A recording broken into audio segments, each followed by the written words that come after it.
sommes vendredi 24 octobre 2025 sur votre chaîne préférée Speedline Télévision. Mesdames et messieurs, bonjour et bienvenue dans ce numéro de votre émission L'actualité.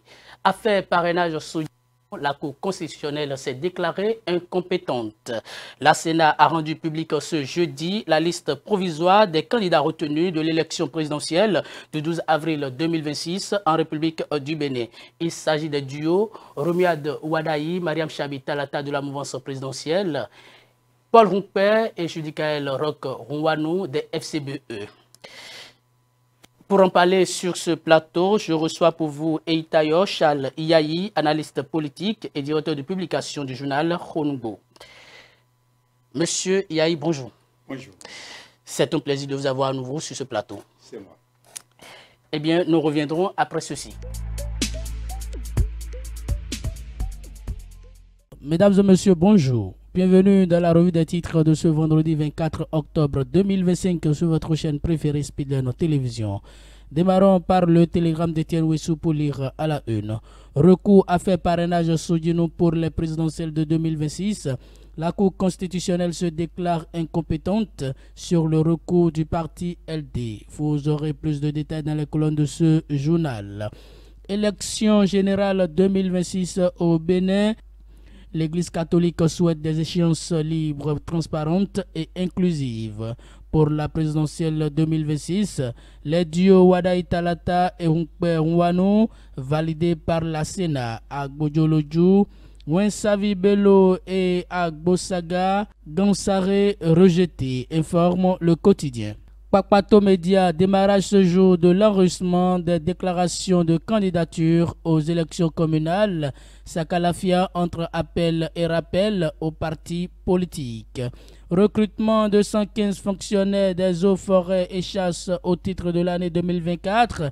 La visite médicale aura lieu du lundi 27 au mercredi 29 octobre, informe le quotidien. Page interprésidentielle en Côte d'Ivoire, les Ivoiriens aux urnes le 25 octobre. Dernier jour de campagne en Côte d'Ivoire ce jeudi 23 octobre, avant l'élection présidentielle de samedi. 5 candidats sont en lice, dont le président sortant, Alassane Ouattara, qui brigue un 4e mandat. Chaque candidat a encore jusqu'à ce jeudi soir à minuit pour convaincre les électeurs. C'est une campagne qui s'est déroulée surtout à l'intérieur du pays. Les candidats avaient chacun leur circuit et aucune région n'a été délaissée. Vous aurez plus de détails à la page 11 de ce journal. Dabaro affiche en manchette participation des démocrates à la présidentielle de 2026 au Bénin. Sousa s'en lave les mains, Saka fonce, Yahi dans l'impasse. Vous aurez plus de détails aux pages 3, 4 et 5 de ce journal. Média au Bénin, le journaliste Olivier Alotieme en détention. Le grand regard présidentiel de 2026 Hunkpe ou l'accomplissement d'un destin politique insolite. La Commission électorale nationale autonome a publié le jeudi 23 octobre dernier la liste des duos candidats à l'élection présidentielle de 2026. Les 5 duos qui ont pu déposer leur dossier, 2 seulement sont provisoirement retenus. Il s'agit des duos Romuald Ouadaï, Mariam Chabi Talata de la mouvance et Paul Rompé Roch Rouanou du parti Foscori pour un Bénin émergent FCBE. Ainsi, en attendant que la Cour constitutionnelle se prononce sur d'éventuels recours déposés par l'un des duos dont les dossiers sont rejetés, Paul Rompé a de plus fortes chances de se retrouver face à Romuald Ouadaï dans un combat dont l'issue pourrait bien être insolite. En patrouille sur le corridor à Kandi, un véhicule de la police victime d'un incendie. Affaire Sodino devant la Cour constitutionnelle, le calvaire du Parti Les Démocrates se poursuit. Vous aurez les détails dans les colonnes de ce journal. C'est Khongo qui ferme la marche de ce numéro à la une. Recours sur l'affaire de parrainage de Sodino à la Cour constitutionnelle. Sousa s'est déclaré incompétent sur les 6 dossiers à lui soumis. Une décision qui conforte la Sénat dans sa position. Vers l'invalidation certaines des candidatures, LD à la présidentielle de 2026. Le Bénin serait-il vraiment le désert de compétences requis par cette décision? L'honorable Sodino peut continuer à narguer le parti LD et ses autorités, écrit le quotidien. Décision d'incompétence de la Cour constitutionnelle sur le parrainage des candidats LD à l'élection présidentielle de 2026. Une nouvelle manche qui déclenche de nouveaux débats juridico-politiques dans les milieux scientifiques. Vous aurez les détails dans les colonnes de ce journal. Mesdames et messieurs, c'est tout pour la revue des titres de ce vendredi 24 octobre 2025 sur votre chaîne préférée Speedline Télévision. Merci pour votre fidélité. Comme je vous annonçais à l'entame de ce numéro de votre émission, l'actualité, la Cour constitutionnelle a rendu jeudi 23 octobre sa décision dans le dossier relatif au recours introduit par le député Abdel Kamel Ouassangari et plusieurs d'autres élus du parti Les Démocrates contre l'ordonnance du tribunal de première instance de Cotonou ayant annulé le parrainage de Michel Sodino. Après examen, la haute juridiction s'est déclarée incompétente pour connaître de cette affaire.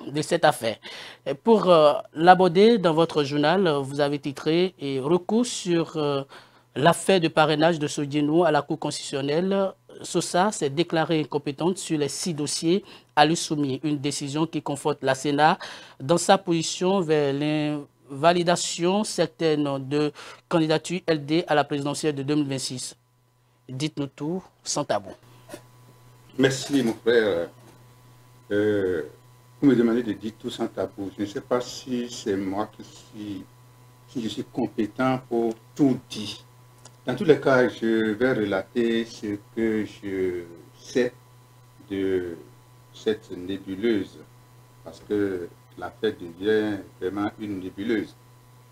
Vous savez, tout le monde le sait, que le jour J, c'était ce jeudi 23 octobre à la Cour constitutionnelle, où tous les regards de tout Béninois, même de la communauté internationale, s'est braqué.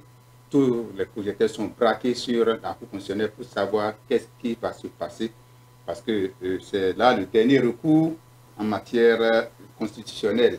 Il s'agit de cette affaire de parrainage sur Sodino qui tristement rentre dans l'histoire. Et par quelle porte? Je ne sais pas. Dans tous les cas, hier à la Cour constitutionnelle, c'était l'apothéose. Après le débat de la matinée, le rapport de la Cour avait été programmé pour 16 heures. La Cour a débuté la séance à 17 heures. Ça doit être 17h15, puis on était dans la salle. Le premier dossier qui avait été étudié était celui de la saisine de M. Nourdine Sakasalé. Vous savez, j'avais saisi la Cour sur cette affaire aussi pour dire, bon, il est bon que les sages se prononcent et voient ce qui se passe là et dire à la Sénat d'arrêter d'abord le processus pour continuer, pour voir clair dans l'affaire d'abord et voir et même s'il était possible d'inviter M. Sodino lui-même pour que l'affaire ne soit plus une virtualité, parce que c'est par des vidéos interposées ou bien par des audios que M. Sodino se fait entendre. Maintenant, il dit que tout le monde veut le voir, qu'il vienne pour dire, voir si effectivement je suis là. Parce que vous ne restez pas sans savoir que dans la déclaration du candidat Agodjo, il dit qu'il ne sait pas où se trouve Sodino. Est-ce que sa sécurité, ça dit c'est quête même de la sécurité de l'homme. Maintenant, on dit qu'on veut le voir. C'était le premier dossier de Sakasalé Nourdine. La Cour s'est prononcée là sur son rapport, et après vient le rapport des autres sur le dossier de l'ordonnance du tribunal de première instance de Cotonou. Et c'est là qu'il a 5 personnes qui ont saisi la Cour par rapport à ce dossier-là. Donc ça fait 5 dossiers là-bas, plus celui de Noureddine Saka Saleh, ça fait 6 dossiers, le tout portant sur cette affaire de l'élection présidentielle de 2026. Donc, après la lecture du rapport, lorsque vous écoutez cette lecture du rapport, la première lecture du premier rapport, moi j'ai été un peu choqué. Je m'attendais à un rapport qui sera suivi des recommandations ou des suggestions, mais les rapporteurs n'ont fait que des comptes rendus. Le compte rendu. Après, on demande au requérant, est-ce que vous avez quelque chose à ajouter? Tout le monde était d'accord sur le compte rendu qui avait été fait. Idem pour le rapport des 5 dossiers qui attaquent l'ordonnance du tribunal de première instance. Après ce rapport aussi, pas de suggestion des rapporteurs, pas de recommandation, un compte rendu simple et plat. Alors, maintenant, rendez-vous pour la décision finale. C'est comme ça qu'autour de 19h45, la Cour se prononce maintenant. Et après avoir entendu tout cela, ce qui est dans le rapport, pour le premier rapport, le premier sujet, celui de Saka Saleh, la Cour s'est déclarée incompétente pour arrêter le processus électoral, pour faire venir M. Soudjinou physiquement. La Cour s'est déclarée incompétente. Qu'à cela ne tienne, vient maintenant le rapport sur le second sujet qu'on peut appeler le gros. Parce que là, il s'agit de l'attaque de l'ordonnance du tribunal de première instance qui a tout créé, qui crée tout. Et tout le monde, c'est là que tout le Bénin et tous les esprits se focalisent. Qu'est-ce que la Cour va dire? Parce que dans le rapport, il avait été dit qu'il a déjà de jurisprudence. Ils ont même cité, jusqu'à citer du rapport, même cité de jurisprudence de 2021 de l'honorable Soui. Alors, à partir de cet instant, tout le monde a dit, est-ce que la Cour va se dédier? On attend. Bon. À défaut de se dédier, la Cour s'est déclarée simplement incompétente. Et c'était tout. Voilà, ça va faire quoi? Voilà pourquoi nous avons titré pour dire, voilà, la Cour s'est déclarée incompétente et la Cour à sa tête, le professeur Dorothée Soussa. Eh bien, vous avez également mis, le Bénin serait-il, toujours par rapport à ce sujet, hein, vous avez mis, le Bénin serait-il vraiment le désert de compétences? Pourquoi cette interrogation? Oui, vous savez, à la tame du premier mandat du président de la République, quand il était à l'Hexagone, rencontrer les autorités françaises, il disait, et cela n'est pas un secret pour n'importe qui, hein, que le Bénin est un désert de compétences. C'est le président de la République qui l'a clamé comme ça là, et c'est sur tous les toits. Le Bénin est un désert de compétences. Bon. Chacun l'a interprété à sa manière. Et lui seul sait ce qu'il met dans le désert de compétences du Bénin. Il avait déjà dit, quand il n'était pas, ou bien, quand il n'était même pas encore candidat, que les vraies valeurs ne se font pas prier. Maintenant que, lorsque nous avons le recours dans la République, le Bénin, chez nous, les textes, la Constitution dit tous les recours, tous les exploits s'arrêtent au niveau de la Cour constitutionnelle. Donc c'est là la sagesse de la République s'arrête.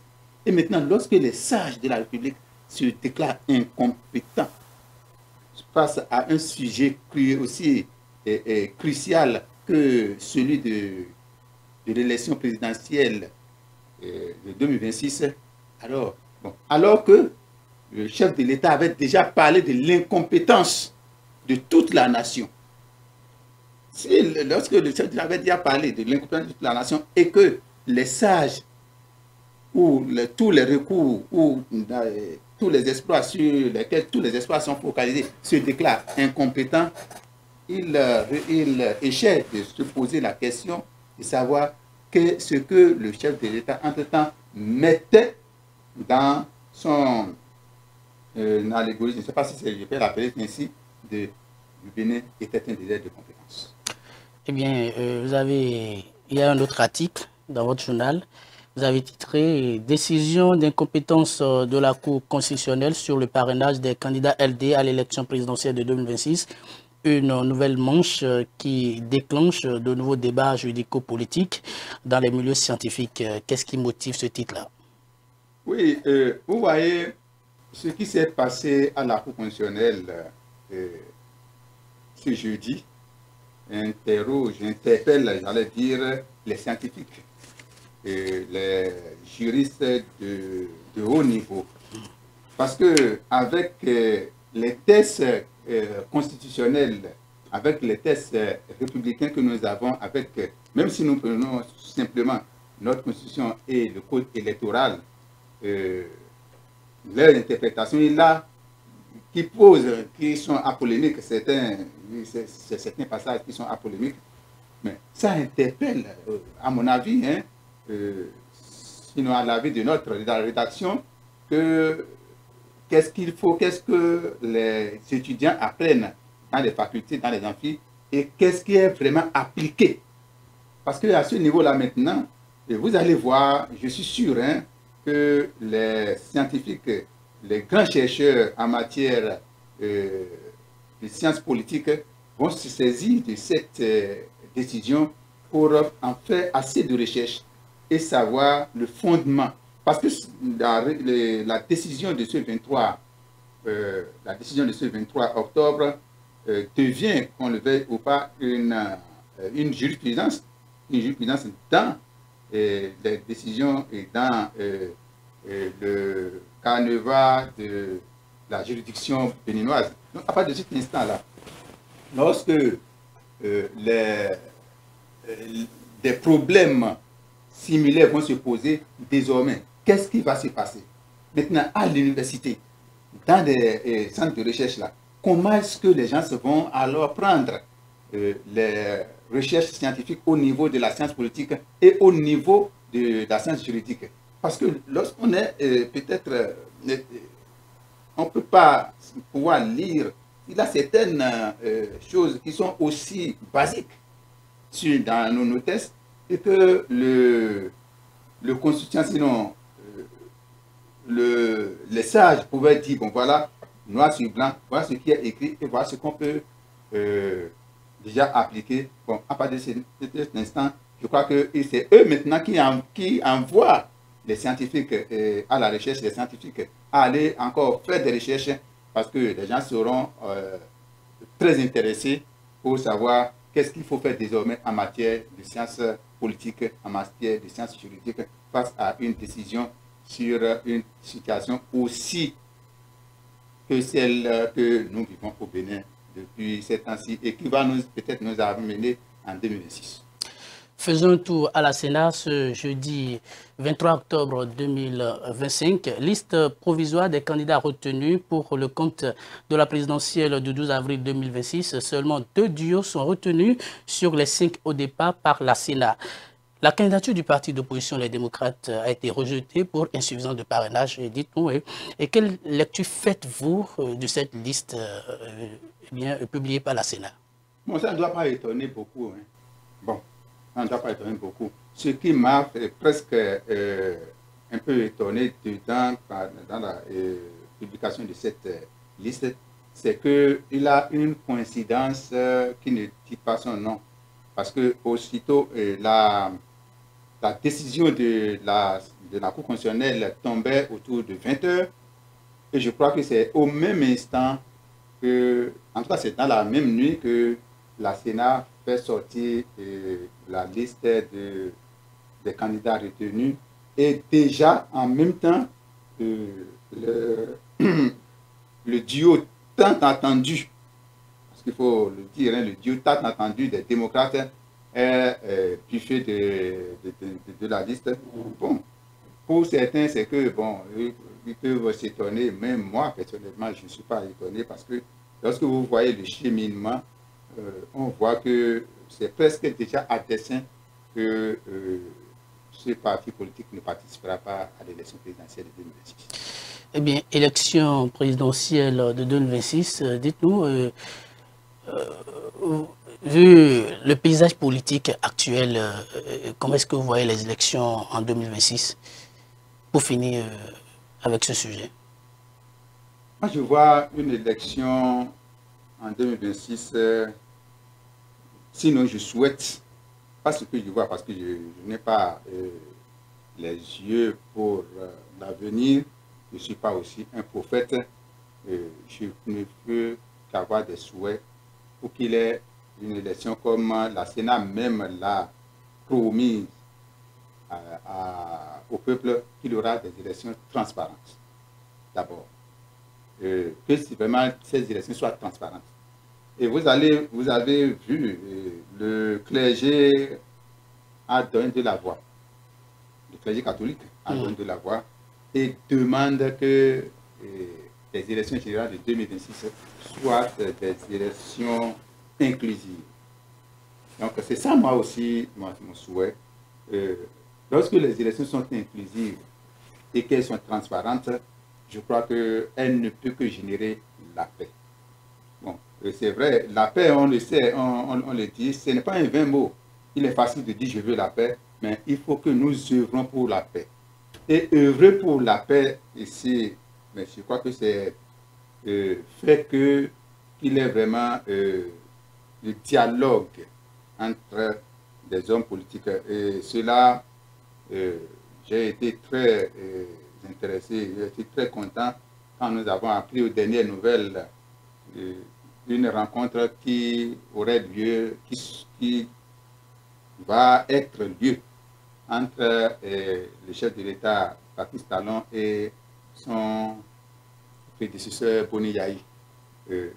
Donc, ce serait bien si une telle rencontre peut avoir lieu, surtout que les deux hommes s'asseyent pour réfléchir sur l'avenir des 13 millions que nous sommes. Parce que on sait quand est-ce que ça va commencer, mais comment ça va se terminer, personne ne le sait et on ne le souhaite pas. On ne le souhaite pas. Donc, à partir de cet instant, il n'est pas rare d'entendre partout que l'avenir du Bénin, c'est entre les mains de Yayi Boni et Patrice Talon.